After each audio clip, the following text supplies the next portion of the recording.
The state of Maine is filled with history, the good, the bad, and the just plain weird, and much of it can be explored today. Which was the idea behind Earl Brechlin's book, Wild, Weird, Wonderful Maine. It's packed full of facts, fun and creepy, but true stories. On guide trips and vacations, and you hear these stories, you hear these legends, and you say, all of these are pieces of what makes Maine in total, because there's no one real definition. I mean, what's the real Maine? And so it was sort of a process to try to discern what that was, and to just look at the spirit behind the things people did, or how they approached things, or what pride they had in their communities. You've hit all different corners of Maine. So let's start in Falmouth, where there's a real life pet cemetery.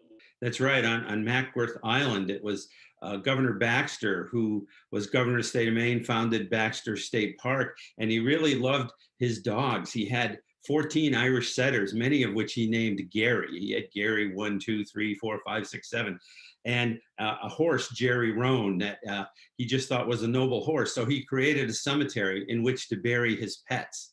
And when he was in the State House in Augusta, when he was governor, there was some controversy because one of his dogs had died, and they were escorting it to the cemetery, and he had the flags on the Capitol flown at half staff, so that in honor of his dog, which didn't sit too well with his opponents. All right, moving on to the county, there is an out of this world 40-mile stretch. That's right. They actually have a scale model of our solar system along the highway from Holton up to Presque Isle, and it's really wonderful. The planets are in scale, and that's a journey of over 3 trillion miles, but you can do it in about an hour in a car. And there was actually one man, Evan Graves, who, when the signals came back from the Pluto probe, he ran from Holton to Presque Isle to simulate the signals coming back to Earth.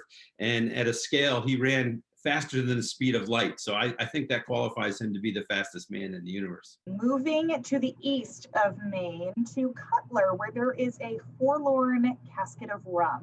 Back in 1873, a young sea captain, 27 years old, sailed out of Cutler with his bride, who was 26, and they went to Cuba on the brig Lorna Thurlow. And what happened was the woman caught a deadly disease. They don't know what it was, and she died. And on her deathbed in Cuba, she made her husband promise to bring her back and bury her in Maine. So in 1873, how do you get a body back from Cuba in July? And so they put her in a barrel, and they filled it with rum from the local distillery. And they sailed back to Maine, and when they arrived, the family wanted her to be laid out right in the cemetery, but the undertaker said, "I'm not opening that casket. I don't know what was in there, and I don't want to unleash it on this community." So they dug a nice round circular hole, and they planted her barrel and all in the cemetery. And that's where she is to this day.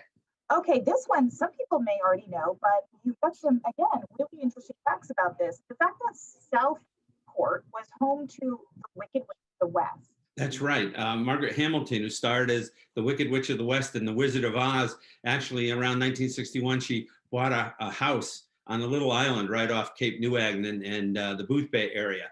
And that's where she spent her summers. And the local folks refer to it affectionately as Witch Island. And just to show there's no truth to what happened in the movie, at one point, rowing from the island to shore, she actually fell into the harbor and was saved by a local lobsterman, but she didn't just disappear in a cloud of smoke when she hit the water. But water could still have been her demise. That's true. This one was fascinating to me. I had never heard about this. The fact that in Jackman, there once were prisoner of war camps.